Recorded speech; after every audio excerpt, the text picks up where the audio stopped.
Welcome to the P's and Q's podcast. I'm your host, Quinae Foray, and I'm living my best life.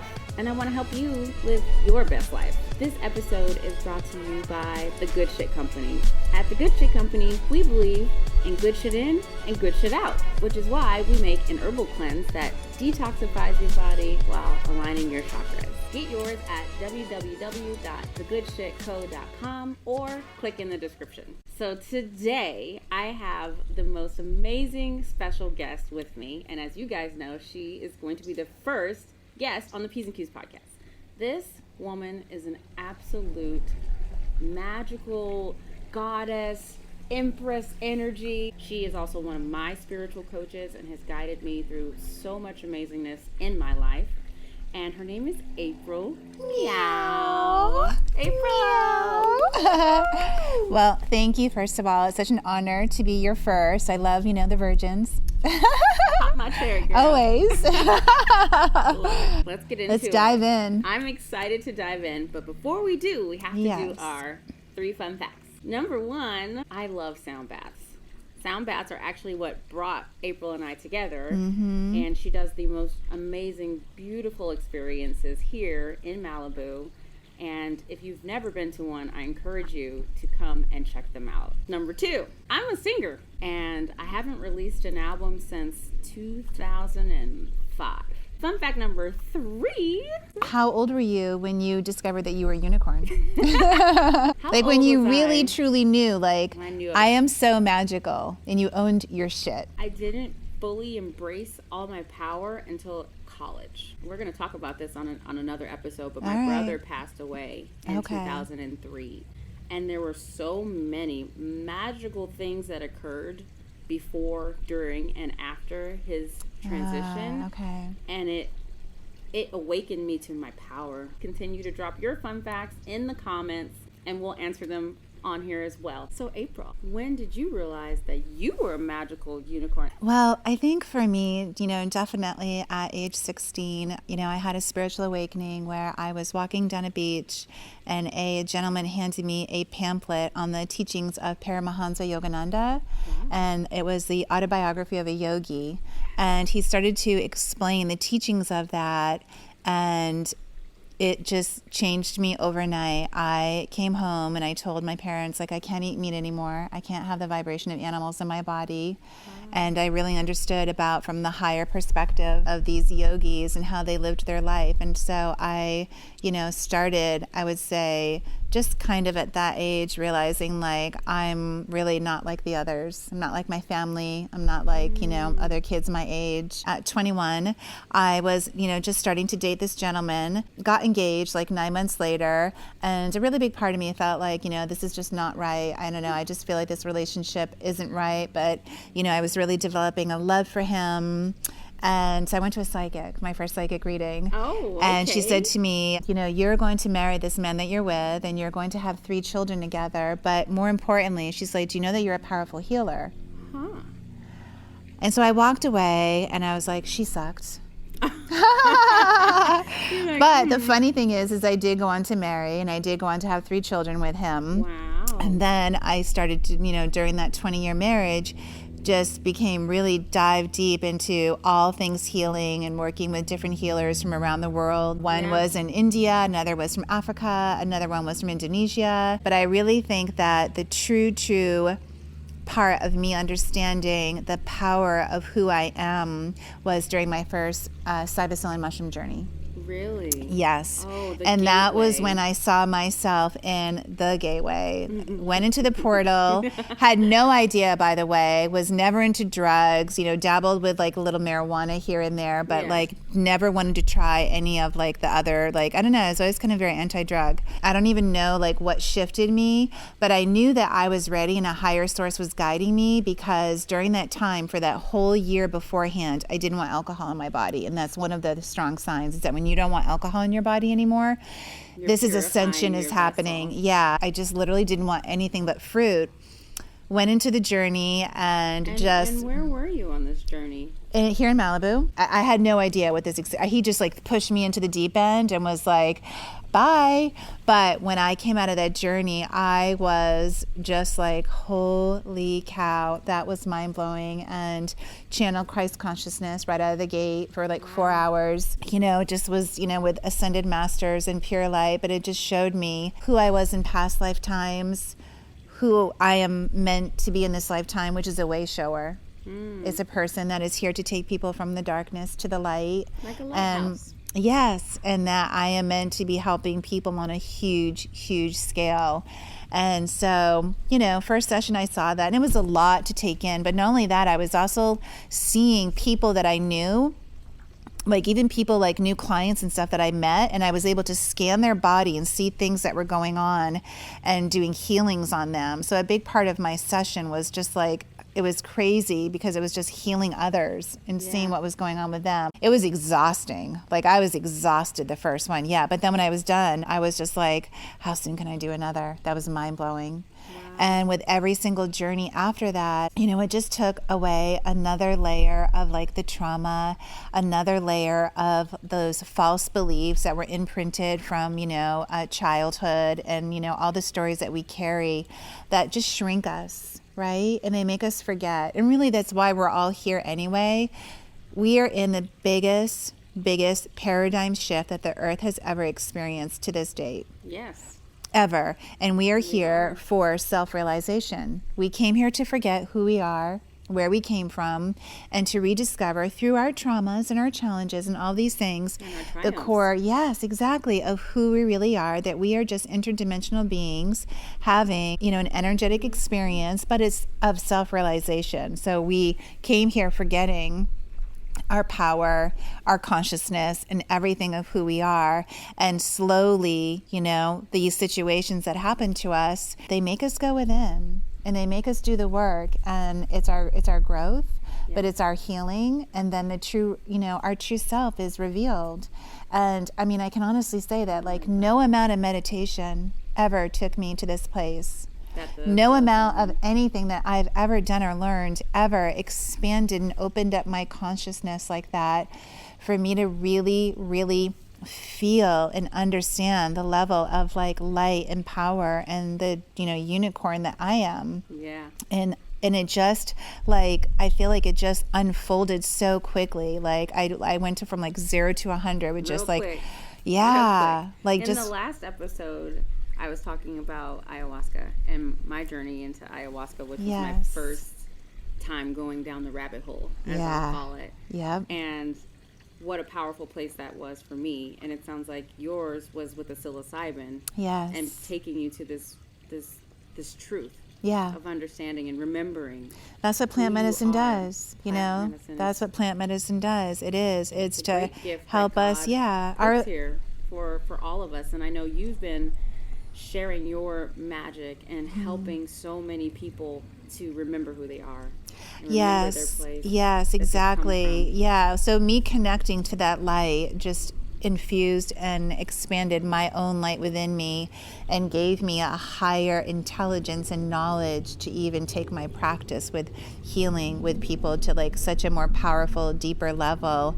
And, we all are here to see past this illusion and to see the the truth, but it's going to be, what is it going to be that's going to take you to have your awakening? Because there's going to be many who are here and they're not going to have that awakening, and the earth is already divided right now. We're having the people that are consciously arising, and they're going to be living in this powerful place of creation where they know the truth and they know the power in this source and where it comes from. And then others who are just going to be staying in the lower, denser densities of vibration of not knowing. And they're just unconsciously living is what it is, right? And so, and when you say, well, what is the unconsciously living? It's the people that are living in fear, and they're living in uncertainty, and they're not living with faith. right? It's the stuff of anxiety and depression and illness and all of those things. Those are the lower consciousness, because when you're vibrating at the higher consciousness, you know that we are powerful beings and we can heal ourselves. We have that power and that capability. So when you're tapping into that higher consciousness,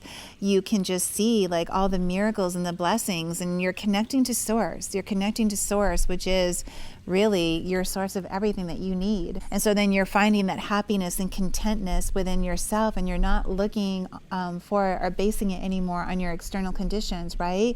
So our society is based on, well, once I have that job, once I lose that 10 pounds, once I get that car, once I get that boyfriend, that girlfriend, blah, blah, blah, then you think that your life is going to be perfect, but you're constantly chasing, it's an endless cycle of not real happiness. Everything we need already lies within us. That's right. And so when you can get to that place of just that true happiness within, right? Because you know the truth, then you can magnetize all that other stuff that you think you need and want, right, on the earthly plane. And there's nothing wrong with all of that. I mean, it's part of, our human experience is to want these things, right? Yeah, we want to have experiences. And they want us to desire, and they want us to want and long for things, because then it's connecting us to a conscious creation. By not having a desire, then you're not living really in an energy of trying to create anything. You're just like a I don't want to say a zombie, but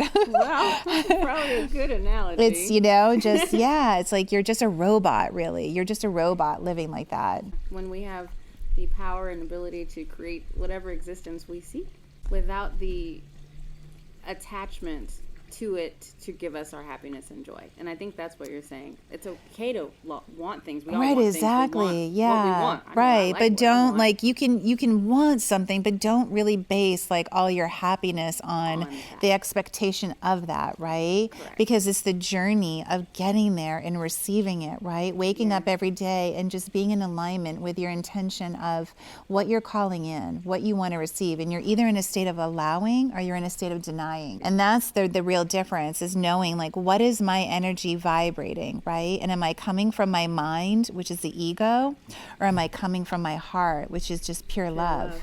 Right, and trying to create from that space of pure love. And your ego is going to be showing up every day because of your programming, and it's going to try to convince you and sway you otherwise to keep you safe, to keep you in the known versus the unknown. But when you're a unicorn, you live in the unknown. You live in the unknown, and you know that everything's unfolding for your greatest good. That's right. And you set that intention every day to just be in the flow and just to be open and receptive to receiving. Mm-hmm. It's like one of my mantras is that I am open and receptive to receiving all miracles and blessings today. But really feeling it and believing it, because you can say your affirmations all day long, but if you don't believe it and create that emotional frequency that is attached to it, then there's a block. Right. You're not going to receive it. So that's the knowingness, is that what do I want? And just, feeling that emotion as if it's already happened, right? Yes, it's like living it now. Yeah, you're putting it into a future timeline and just trusting that it's going to show up. And it's like they always say, it's like being in a restaurant. When you place your order with the waiter, do you question that it's going to come? Never. Of course you're not. You gave your order and you know that you're going to receive it. You just sip your wine and wait for it to hit the table. Yeah, so this is life, Give your orders to source, whatever you call it. God, source, infinite creator, universe, exactly. Yes. Just give your order, but when you give that order, just know with all your heart, like, this will come. Yeah.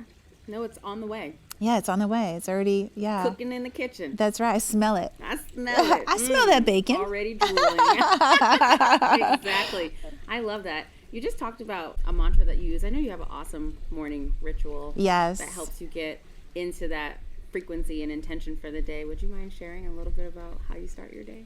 Yeah, so, my day first starts with just hot water and lemon. It's an Ayurvedic practice, and so just given our internal temperature is 96 degrees, you want to get your system flowing and going, and you're so dehydrated anyway from sleeping all night that you need water, but it needs to be warm water. And then I usually like to just sit while I'm, sipping my tea and just do my journaling for the day and just write out my intention. I set my intention for the day of who I want to be today, just writing out whatever my thoughts and feelings and just affirmations to support that. Yeah. And then I usually like to just follow that with my mantras. So I have 2 mantras right now, the Kirtan Kriya.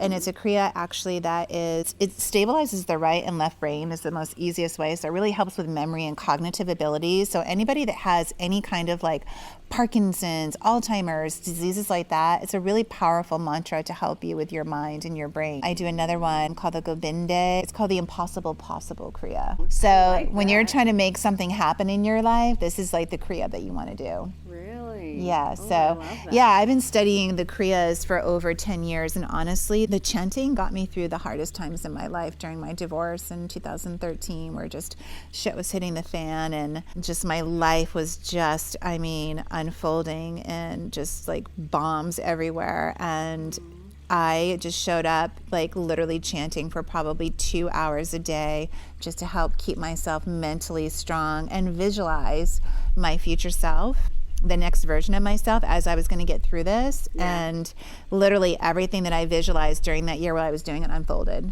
by the end of that year, like to the T. Wow. To the T, yeah. House beyond my imagination, boom. Boom. Like everything, yeah. Bippity boppity boo, just did it. So I love it. You are pure magic. Yeah, and so, yeah, but like I understand like all those challenges, they happen for me, not to me, because it grew me into the person. All these modalities and everything that I learned, I had to go through it myself for me to understand like, yeah, this stuff does work. Yeah. Everything that I'm preaching, everything that I learned, like I'm talking the talk and walking the walk. That's right. And I see so many BS life coaches saying like, I built a 6-figure, business. But meanwhile, they're like, driving their like Pinto and they're in like, apartment. And it's just like, you're not real. Let's see the proof of actually the life that you've really created. I can prove my life. I can prove that, 10,000 square foot home that I manifested, in Calabasas, and I can prove the lifestyle and everything that I've created. So when you understand, right, about there is no greater gift in this lifetime that you will give yourself is mastering your mind and realizing the power of your mind and the power of your thoughts. And this is how you will truly create your best life possible. But it's not easy. Just working with you, as your life coach, I said to you, you are such a mentor, to others. And so, listen, we all need that person, no matter like how smart and how capable. And you are such a boss in yourself, and you've just created, how to create greatness in your life. It's good to have a mentor in your life that when you're in that times where you're just going through some stuff, right, that you can bounce things off and get advice. And that's hard to find. Well, every high performer has a coach, Exactly. Kobe had a coach. Yeah, Everybody exactly. has a coach. Yeah, so it's you finding that coach that's going to help you find your greatness and lead you through that and, help you like find your voice. So you found your voice, through yours. And, that's a beautiful thing. And so now, like I said, now this is, I think, your dharma is where you're going to be, of service to the world now is by preaching. Yeah. Right? Amen. Yeah, just showing up and preaching, and your intent is to do it with love and light, and align with people that are sharing that same energetic frequency with you. And each person just has a unique, special story to share, right? I'm so grateful to have this vessel to be able to shine this light from. Like, I know I'm a lighthouse, helping guide others towards the light as well. Right. And I'm just excited for this podcast and the impact that we're making to people, helping them awaken, helping them with the resources that they need. Yeah, because words are so impactful. And, when you can just sit there and if you're driving in your car or like whatever, you're just on your phone and you want to just like listen to something on a plane, like at any time and place, it's like, it can be that one sentence that you say that can just shift that person's day, right? And shift that person's life. Shift their whole life. Exactly. Light codes. Boop.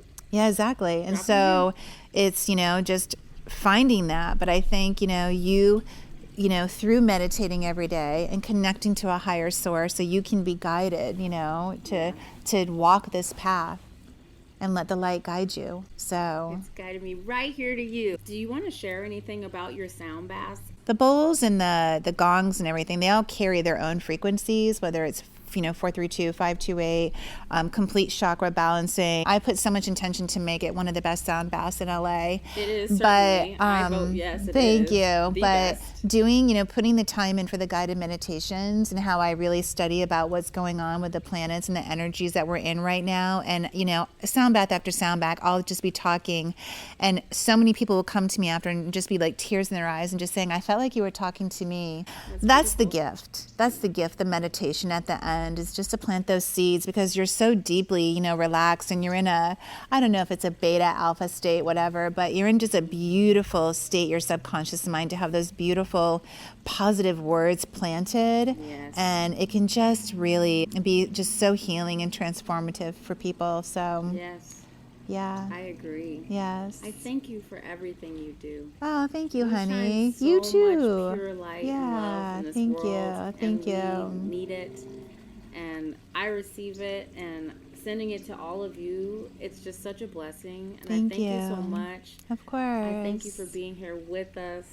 You guys, I Yeah. will be putting all of April's information in the description as well, so you guys can reach out to her and connect with her and share your stories, and maybe, hey, come out for a sound bath. They're extremely extraordinary and powerful, just like you, my love. Thank you, my love. I thank you for being the first guest on P's and Q's. Ah, my pleasure, my honor. Oh my goodness, this is amazing. Peace, love, and light. Peace, love, and light.